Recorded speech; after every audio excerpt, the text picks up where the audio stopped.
Welcome! Today we are going to Tarantino this video, starting with the last step first in this repair. I recorded it this way to ensure that I was able to complete the job. It's a moderately advanced repair and I didn't have a lift, which is always fun when working on an S-Class. But since you're watching this, it was clearly a success. So let's jump into the last step. You're currently looking at the rear of the transmission by the front of the drive shaft. To remove the transmission mount, you remove the 3 bolts from underneath the transmission crossmember. Once you remove those 3 bolts, you can use a pry bar to prop up the transmission by about 2 to 3 millimeters, or just enough to slide the mount off once you undo the 2 main bolts that are right in front of you. So here we are with the transmission mount. I'm going to give you a close-up of the number. This is the old one, the original one. And this is the new one.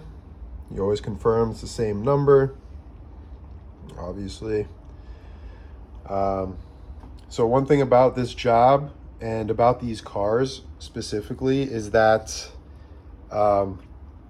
there's not a whole lot of aftermarket information on them, mainly because you don't really have a whole lot of DIY S-Class technicians. Most of the people that have these cars have them serviced at dealerships where they take all of your money that you have a surplus of. As far as I'm concerned, I don't have that kind of money, so here I am, doing it myself. One more thing I wanted to show you guys about this. This is a clear representation of the fact that your transmission mount needs to be replaced. You can see how collapsed that is compared to the new one. New one is on the left. You can see the visible gap at the top of that compared to the new one, which is nice and firm. The main thing that I noticed when I was removing these parts was the fact that I was able to get this bushing out of this collar. Now, when I was looking for this part, I didn't think I needed the actual collar because it is a solid chunk of aluminum. And so I was looking for this part number. There actually is a part number on this. It's hard to see, but don't try to look for that part number because it doesn't exist. You actually have to buy the entire collar with the bushing in it. You cannot get them separately, and it is not cheap, unfortunately. My local dealership was able to get me this for $139. Their list price for it, retail, was $220 or something like that. So they definitely hooked me up with that. So that being said, we move on to the bearing here, which is the actual rotating part of this assembly. Mine, I can hear a little bit of grinding and a little bit of something that feels a little bit out of place. So that probably didn't help with my problem, my vibration. This was $40. You might be able to get this cheaper, but since I was at Mercedes of Pompano, I just went ahead and got the bearing to make sure that they ordered the right one that coincides with this part number. Also, something about this is it does not come threaded for these bolts. I had to use a tap and die set and actually thread these myself. This bolt may have been a self-tapping bolt, but I was not going to take a chance. like I was saying before I was so rudely interrupted by my amazing technology, this did not come pre-threaded. I had to thread it manually with a tap and die set. The tool number for that, or the actual pitch and thread, is M8 by 125 by 1.25. It's pretty easy stuff. Used the tap for the hole, die for the bolt, and we're good to go. I also just have to transfer this piece of foam over. It's not, if it was falling apart, I would have bought another one, but it's held on by just a little bit of double-sided tape. So I'm just gonna cut it off and transfer it over, because I'm sure it's probably like $25, and that seems ridiculous to me. So after you have transferred over your foam piece, you should have something that looks like this. That's center bushing in here, the foam, your bolt holes all tapped and died, and this is ready to be installed. When I took this drive shaft out, I made sure that I marked which location it came out of. I also put a corresponding mark on this tooth, and then another corresponding mark on the other side of the drive shaft, so that I could know exactly where this came out of and put it back in the exact same spot. I've heard people say that you don't have to, because some Mercedes drive shafts are notched and can only go in one way. This one in particular, the 2014 Mercedes S550, this drive shaft is not notched, and it can go in multiple different directions. So make sure that you mark it so that you can put it back exactly how it came out. The only thing that I didn't have a proper tool for was this bearing. I have a bearing puller, but I don't have a bearing press or installer, so I did it the old-fashioned way. What I did was took the old bearing and I dremeled out the inside of it so that it's slightly larger than this shaft. After greasing the shaft, I put the new bearing on. I slid it on as far as it would go, put this one over it, took a piece of PVC pipe and hit it on the exact inside edge of the bearing. You don't want to hit it on the outside out here, only on the inside, and then alternate from front to back or side to side, however you want to do it, until this goes into place. There's no exact set location for this to go in, so I put it to where I saw the old dirt ring was. So after your bearing is pressed on, you'll take your assembly, your carrier assembly with the bushing, and you're going to just press it on over that. So you'll have, something that spins pretty freely.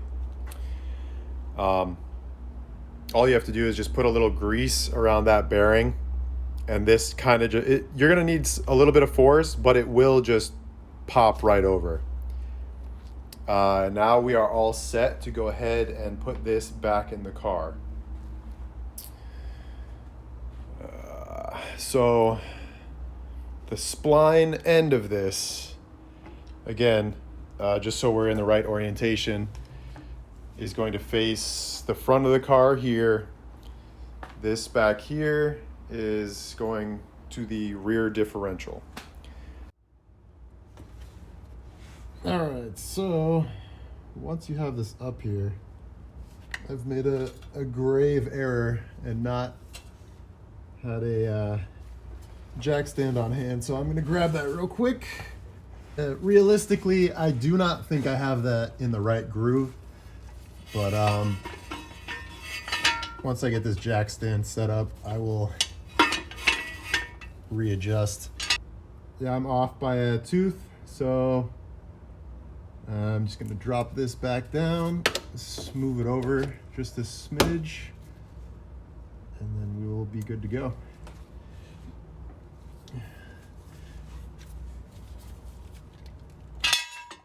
This This is obviously not how I recommend to do this. If you have a lift, don't be stupid. Use the lift. I know most of us don't have access to that, but it's just one of those things. If you have it, use it. These cars don't like to be worked on in the DIY style that I'm used to, but this is what I got, so making it work.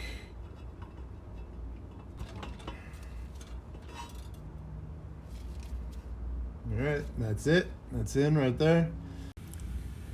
After you get the drive shaft up and in the correct spot, this should be lined up with these two bolts over here. And then you have this plate, which is what it bolts to. It's a large kind of offset aluminum plate. While using tape, I still ended up putting some permanent marker on this boot so I could like get a little bit more of a precise measurement of where that spline was when putting it back in. So definitely just use as many markers as you need to get that thing back in correctly. Before I put this plate on, I'm going to seat the differential end of the drive shaft in the flex disc in the back. And here we are at the back of the car. This is your flex disc. It bolts to the output shaft of the differential, or better yet, input shaft. Input shaft of the differential, and then the actual drive shaft. These four bolts, can't see the other one. They fit up into here, and then you bolt them in the 4 holes. Pretty self-explanatory. The only problem I had with this when I was getting it off was it was pretty difficult to separate. So where the two parts of the drive shaft meet, it will collapse just enough for you to get this separated. But I had to use a pry bar. And what I did was I used these opposing bolts as leverage points to separate the drive shaft from the flex disc. It was pretty difficult. So when you're doing this, when you're removing it, you're going to have to give it a little bit of love. And by a little bit of love, I mean, you're going to have to pry the shit out of it. But be gentle, of course. I don't know. Whatever. Just be careful. You know, give it a little bit of strength. It'll come out, but you got to work at it a little bit. Pretty straightforward on this one. Once you compress it and get it up in place, it will go, it'll be attached with 4 of these T60 sockets with an 18 millimeter on the back. You can get to all of them with access up through your subframe here. It might be a little tight, but you can get to the back of them. All right, now it's time to install the lower plate for the center support bushing and bearing. Still using just a little bit of Loctite on all this stuff, blue Loctite, nothing serious. The plate is installed, as you can see, with the curved side up. I'll just go ahead and set these, but I'm not going to tighten them yet. Just hand tight. These are T45 sockets, and then these ones are what are they? I'll tell you in a second. I'm just gonna go ahead and get these in first. So go ahead and press up your drive shaft so that you can get access to those holes. They are, what is it? E14. So it's inverse star, the E14. So there actually is a little bit of a slot here where this can move back and forth. This may have changed position, and that's what those slots are for.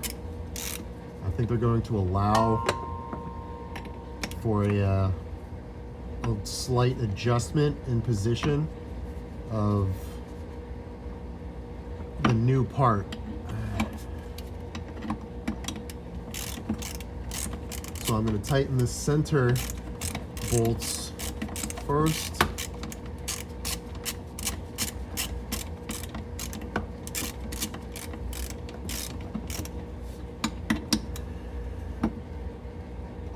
Just snug them up, and then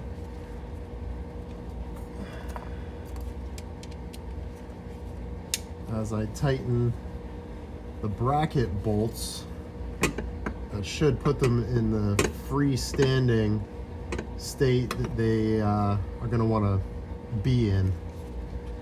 So that way I'm not fighting and putting any kind of tension on there. This is just where this part wants to sit naturally.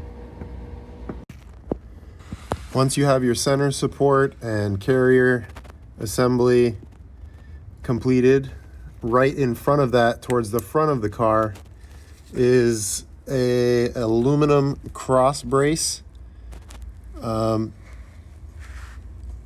You do have to take this off because it gives you access to lowering the drive shaft in order to get it out. It's really not that difficult. It's only 4 nuts, and it looks like that. It's just a pretty simple aluminum brace.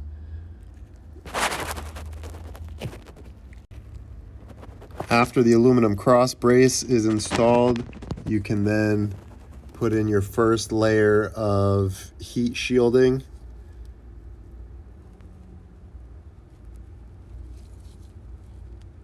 Which will go over this bar, over your center support, but under this section of the exhaust.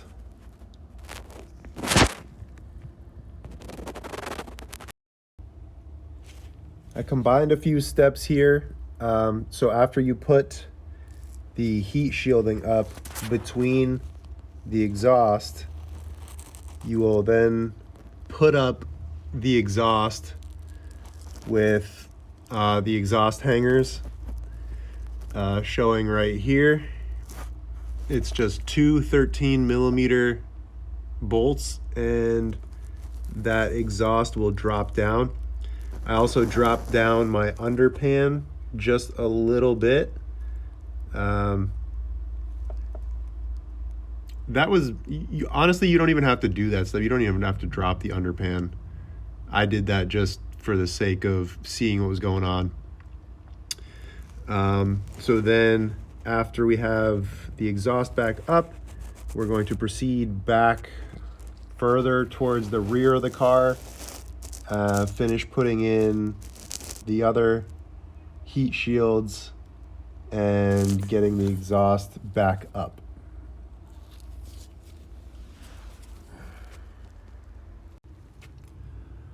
Once you have the front section of your heat shield in place, you can't really bolt it down yet because you have to kind of piece these in order.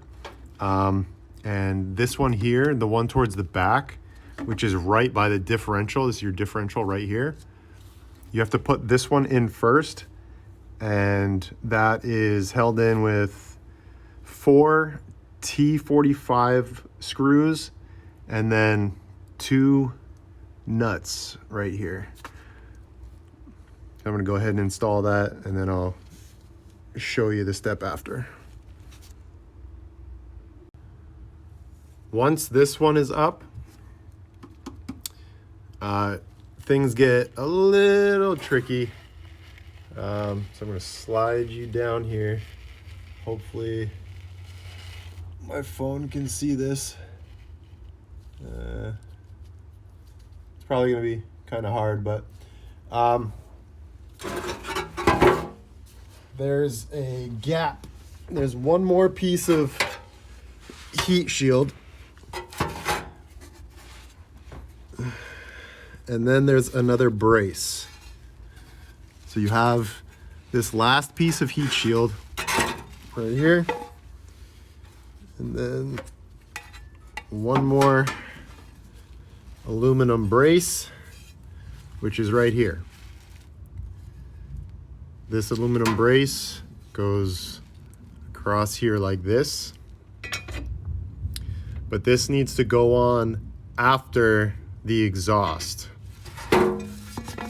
So this part slides underneath your front heat shield, which is why I said don't tighten it down, just put it in place.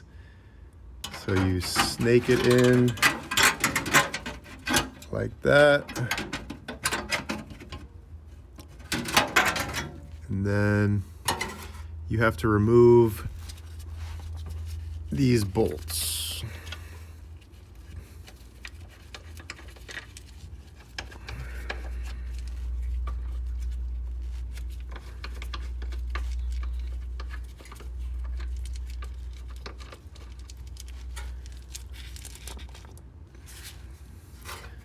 Snake it under.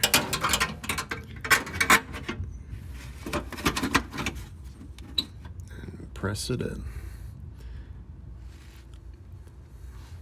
And from here, you have to put your exhaust back in. So that's this here. I didn't remove both. Well, I didn't remove it completely from the car. I was able to just drop it and push it to the side. Same thing with the other side. There's two portions of this exhaust. So they will both, wind up here and then go into the receiving ports up there by the front section of the exhaust. Once you have your exhaust up in place and these hangers reset, you got to go ahead and reattach your exhaust hangers so that you have some support. There's one on each side, one for both sections of the exhaust. Then you can go ahead and reinstall the aluminum plate that goes across here. That's what the aluminum plate looks like installed. So after that, we come over to the back of the car, and you have two of these steel braces which span from just underneath, or just from the back of the differential over to the body side over there. And there's two of these. There's one on the left side, one on the right side. So I'm gonna go ahead and put those up. This is just showing you the cross braces from the differential to the rocker panels installed. And once you have those installed, from a mechanical standpoint, this job is done. However, in order to get to the drive shaft and to remove all those cross braces, you can see I had to do a lot of R&I as far as the body panels are concerned. The most important part of this that I found for my scenario was that I had to move the exhaust out of the way. The easiest way for me to get to the exhaust hangers in the back was to remove the bumper. Also, if you want to just move the exhaust out of the way, like I did just by hanging it down, you have to remove these bumper retaining brackets. Otherwise, the heat shield here and this bracket will break.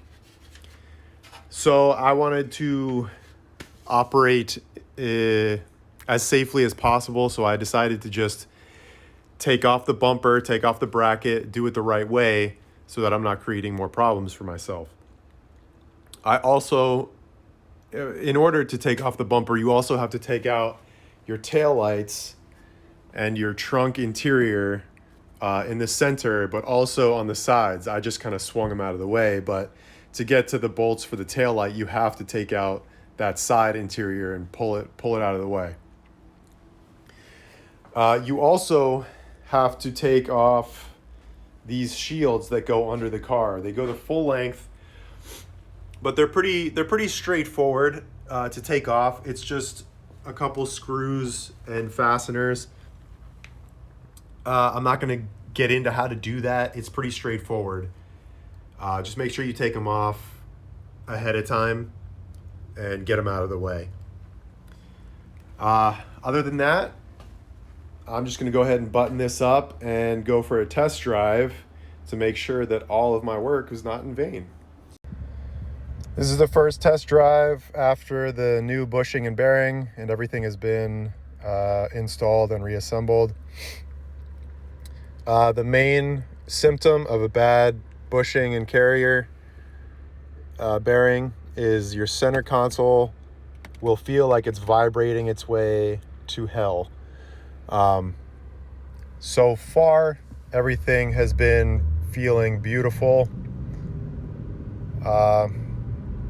It feels perfect, just like factory. So mission accomplished, and I'll leave as much information as I possibly can in the description, part numbers, and everything you guys could possibly need. All right. Yeah, don't forget to, well, I'm not even going to say that. I hate when people say that, so I'm not going to say it.